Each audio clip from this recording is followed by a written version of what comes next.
Hello' friends, welcome to Assamese blog. মই আপোনালোকক আজি খানাপাৰা যোনটো গণেশ মন্দিৰ আছে, এই গণেশ মন্দিৰটো লৈ যাম আৰু গণেশ মন্দিৰটোৰ যি পিচ আছে, পিচবোৰ আপোনালোকক দেখাবলৈ চেষ্টা কৰিম।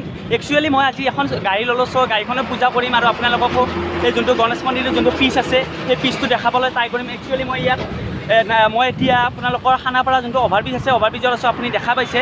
তো ই মোৰ লগত আহিছে, আমি দুয়ো আজি আপোনালোকক দেখাবলৈ চেষ্টা কৰিম। তেন্তে বলক যোনটো খানাপাৰাৰ গণেশ মন্দিৰ আছে, গণেশ মন্দিৰটো যোনটো পিচ আছে, সেই পিচটো দেখাবলৈ চেষ্টা কৰিছোঁ। তেতিয়া বলক ভিডিঅ'টো ষ্টাৰ্ট কৰোঁ।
তো আমি এতিয়া গণেশ মন্দিৰ যোনটো খানাপাৰা গণেশ মন্দিৰ আছিলে, গণেশ মন্দিৰটো আহি পাইছোঁ, আপোনালোকে দেখা পাইছে।